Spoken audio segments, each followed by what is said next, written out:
देवदत्त, अगर फिर कभी मैंने तुम्हें अपनी जान जोखिम में डालते देखा तो तुम याद रखना। तो फिर क्या राजकुमारी, आप खुद भी तो अपनी जान जोखिम में डालकर दूसरों को बचाती थी।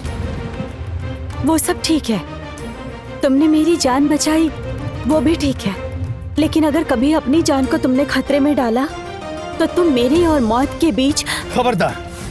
खबरदार, ये शब्द आप दोबारा कभी भी अपने मुंह से नहीं निकालेंगी। कभी भी अगर आपके ऊपर विपदा आई या फिर आपके ऊपर कोई संकट आया, मैं हमेशा एक ढाल बनकर आपके सामने खड़ा रहूंगा। विपदा के वक्त हाथ बढ़ाने पर भी कोई अगर आपका साथ ना दे तो भी मैं आपका साथ हमेशा दूंगा। कभी आप गिर जाएं, आपको चोट पहुंचे, आपका मन दुर्बल हो जाए तो भी आपका साथ नहीं छोड़ूंगा। आपकी हिम्मत बनकर आपके साथ खड़ा रहूंगा, हर समय, जीवन भर। जैसे आपके विजय पर मुझे खुशी होगी, ठीक वैसे ही आपके कष्ट के वक्त मुझे 1000 गुना ज्यादा कष्ट होगा, दुख पहुंचेगा। इस तरह कौन साथ देता है मुझे नहीं पता, सिर्फ एक रक्षक या फिर एक दोस्त। क्यों तुम मेरे लिए बार बार अपनी जान को खतरे में डालते हो?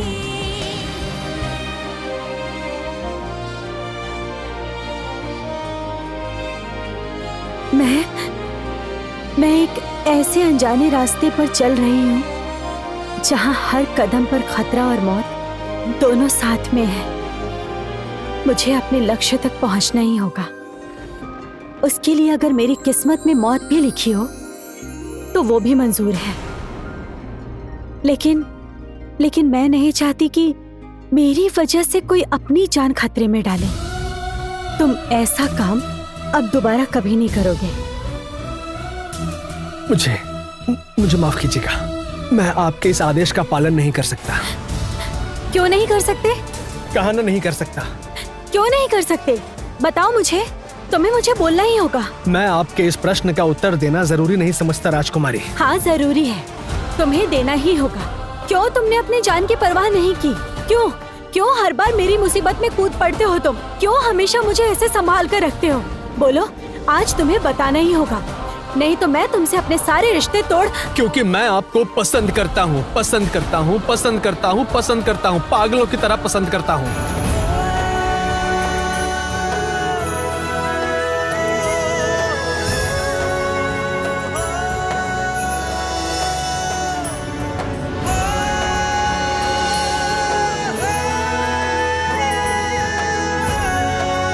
मेरे प्यार के सामने मेरी जिंदगी की कोई कीमत नहीं है राजकुमारी। मैं अपने आंखों के सामने आपको तकलीफ में नहीं देख सकता, कभी नहीं। 1 बार नहीं, 2 बार नहीं, 3 बार नहीं, 100 बार, 1000 बार, जितनी बार आप विपदा में पड़ेंगी उतनी बार मैं आपकी रक्षा के लिए खड़ा रहूंगा। क्योंकि मैं आपसे बहुत प्यार करता हूँ राजकुमारी, आपको बहुत प्यार करता हूँ, बहुत प्यार करता हूँ।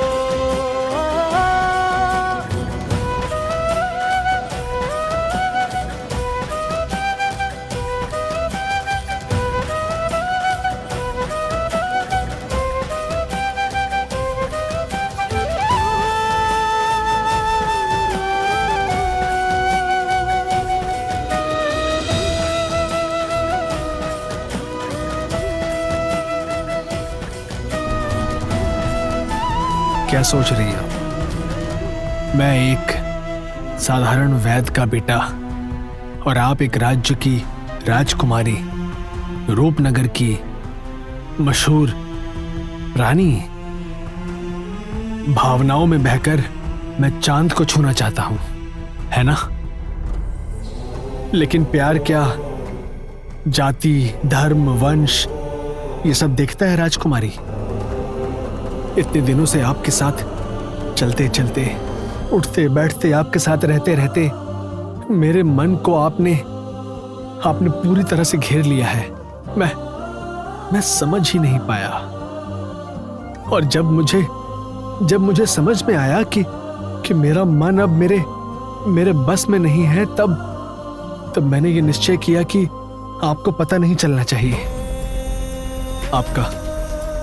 आपका रक्षक बनकर आपके पास रहा हूं। आपके पिताजी को दिया हुआ वचन, उसका मैंने पालन किया है। हम सभी के अंदर एक ऐसी छुपी हुई बात होती है जिस बात को वो इंसान सिर्फ उसी के आगे बोल सकता है जिसका इंतजार वो पूरे जीवन कर सकता है।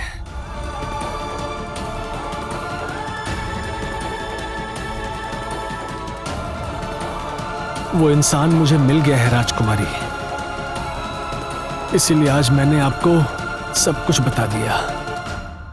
आज ऐसा लग रहा है कि मैं किसी रंग में रंग चुका हूं राजकुमारी। प्यार का रंग, मन खो देने का रंग, विश्वास और भरोसे का रंग। इस पवित्र और शुद्ध रिश्ते को कोई अस्वीकार कर दे, ऐसी कोई शक्ति नहीं है राजकुमारी। इसलिए मैंने आज अपने दिल की बात आपसे कह दी।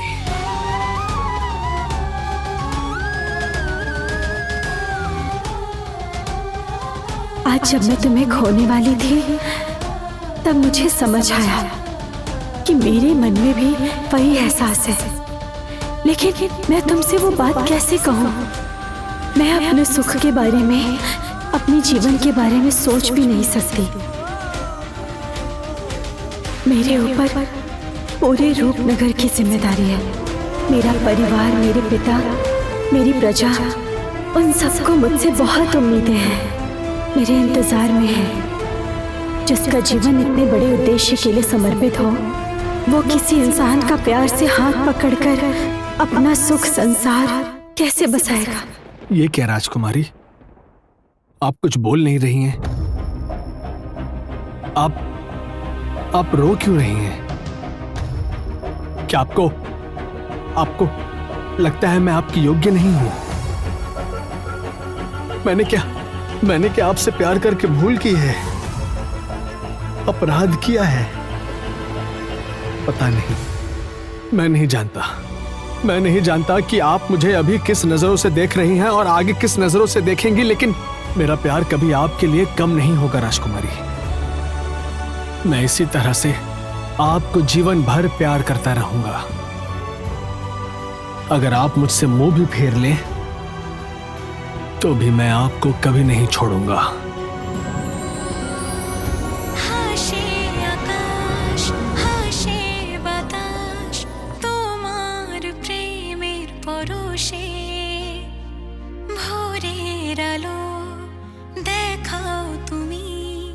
অশনি রাতের শেষে হাসে আকাশ, হাসে বাতাস, তোমার প্রেমের পরশে। ভোরের আলো দেখাও তুমি অশনি রাতের শেষে। तुम्हारे जैसा इंसान मैंने सच में नहीं देखा। इतना साहसी, सच्चा, निडर। तुम मेरे प्रिय दोस्त हो। तुम्हें पता है तुम जब जवाब नहीं दे रहे थे ना, तब मेरी क्या हालत हो गई थी? तुम्हें नहीं पता, मैं तुम्हें बोलकर समझा भी नहीं सकती। बचाओ! ये क्या? ये तो अरु और अभिराज की आवाज है ना? वो लोग क्या किसी मुसीबत में पड़ गए हैं? चलिए हम चलकर देखते हैं।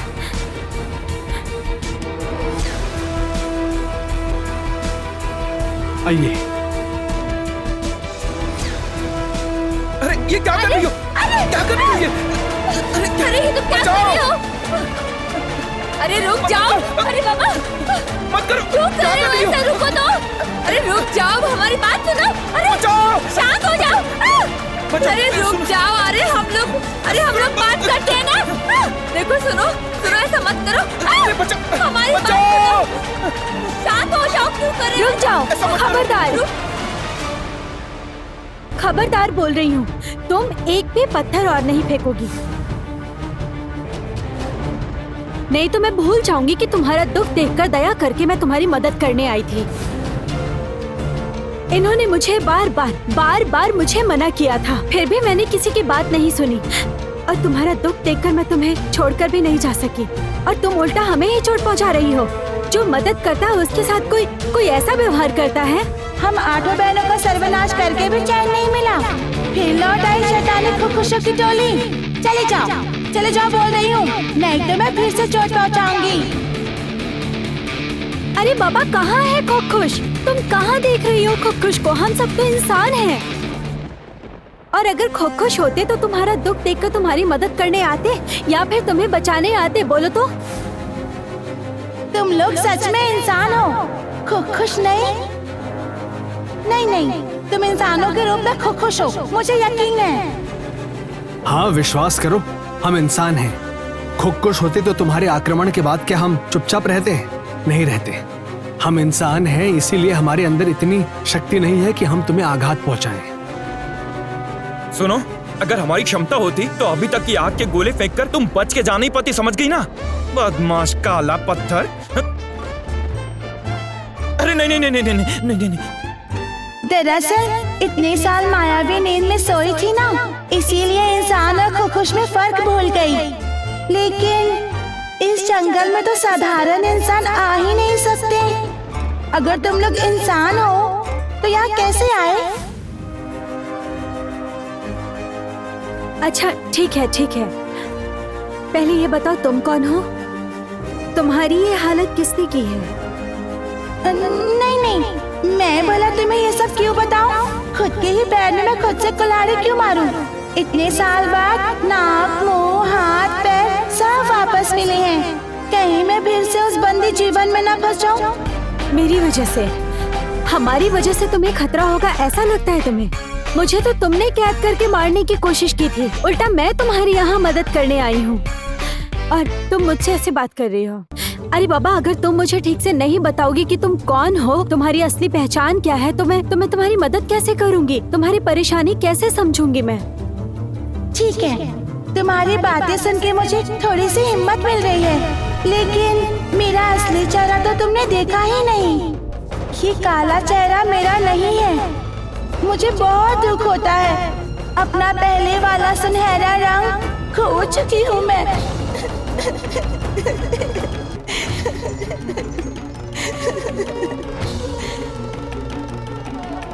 अच्छा, ठीक है, रो मत। ऐसे रोने की जरूरत नहीं है। हम तुम्हें क्या साफ कर दे? इससे तुम्हारा पुराना रंग वापस आ जाएगा। साफ करोगे? नहीं, डर लगता है। अच्छा, ठीक है। मैं समझ सकती हूँ, तुम्हारे साथ पहले कोई बहुत बुरा हादसा हुआ है, इसलिए तुम आसानी से किसी पर भरोसा नहीं कर पा रही हो। लेकिन मेरी बात मानकर तुम एक बार हम सब पर विश्वास करके देखो ना। मैं वादा करती हूँ, हम तुम्हारा कोई नुकसान नहीं करेंगे। तुम अपना असली रूप वापस पाना चाहती हो ना अरु?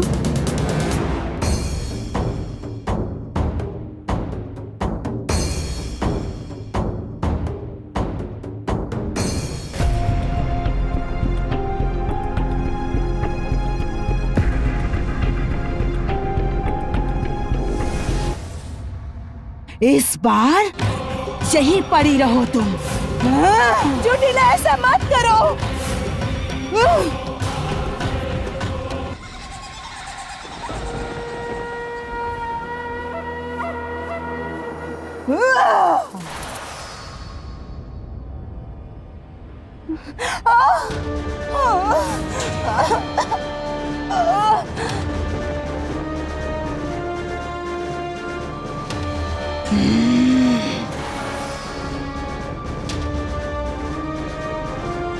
कुमार देव,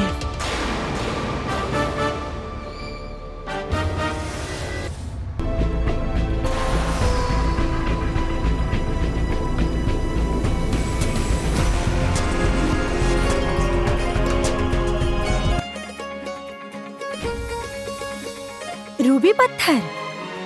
वाह, तुम तो बहुत सुंदर लग रही हो।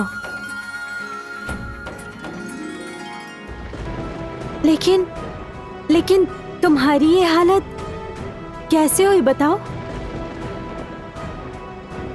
तुम बंधे कैसे बन गई? 9 रत्नों में से पहला पत्थर हूँ मैं। मेरी और 8 बहनें हैं। हम हमेशा इंसानों की मदद करते थे, उनकी परेशानियाँ दूर करते थे, उनकी सारी कमजोरियों को ताकत में बदलते थे। जैसे मैं बुद्धि और वीरता देती थी। कितने न्यायप्रिय और सच्चे इंसानों के साथ रही हूँ मैं। लेकिन शैतानी खुशी एक दिन आकर मेरी सारी शक्तियाँ छीन ली और मेरा रंग ऐसे बदसूरत काला करके मुझे सुला दिया। हम 9 रत्नों की सारी चमक, रंग और शक्तियाँ वो अपने साथ लेकर गई।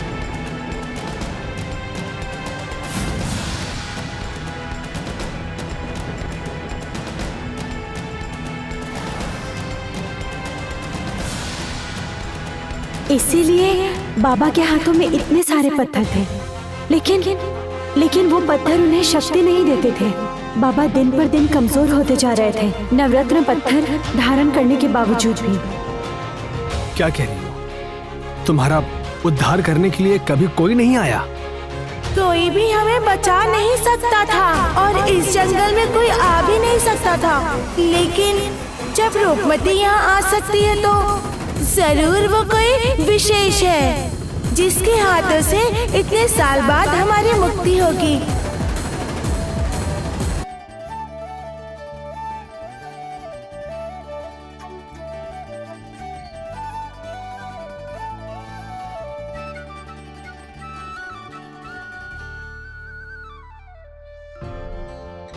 फिर से मदद? राजकुमारी, आप खुद से और किसी नई मुसीबत में मत पड़िए। हमें अभी पूरे राज्य भी जाना है, याद है ना? बिल्कुल बिल्कुल सही कहा इन्होंने। रुक, तू चल, इसकी रोने धोने की बातों में मत आ। नहीं रूपमती, तुम बहुत दयालु लड़की हो जो एक पत्थर के दुख को समझे।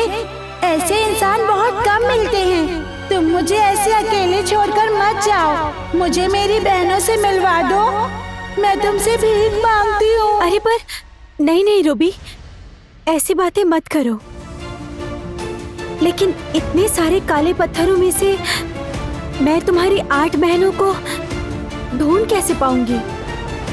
मैं उन सबको उस बंधन से कैसे मुक्त कर पाऊंगी?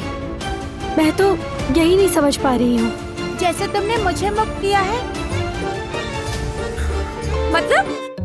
मतलब कि अब रूप इन सारे पत्थरों को एक एक करके गले लगाएगी? तो फिर? अरे तब तो हमें 1000 साल यही रहना पड़ेगा।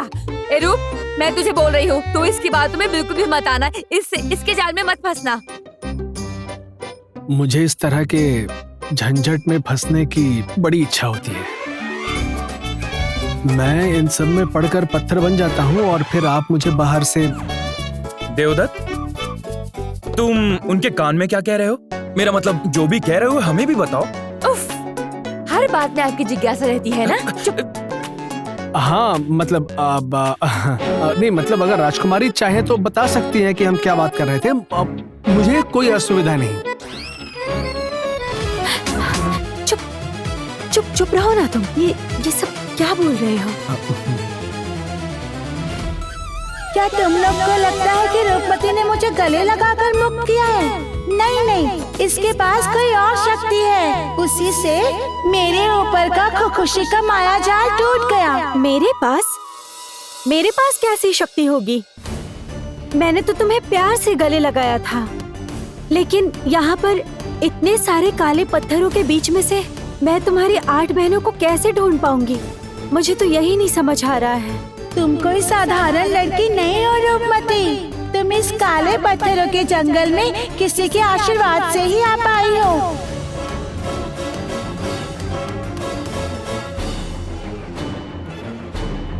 आशीर्वाद? मुझे किसका आशीर्वाद मिला है?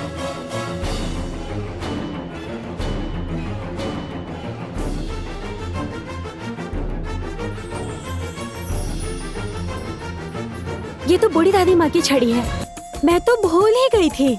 बूढ़ी दादी माँ के आशीर्वाद के रूप में ये सोने की छड़ी मेरे पास ही है। इसी सोने की छड़ी से मैं तुम्हारी 8 बहनों की नींद तोड़ सकती हूँ। तुम बिल्कुल चिंता मत करना। बूढ़ी दादी माँ ने मुझसे कहा था कि इस छड़ी के स्पर्श से हर किसी की नींद टूट सकती है। मैं कर लूंगी, तुम बिल्कुल भी चिंता मत करना।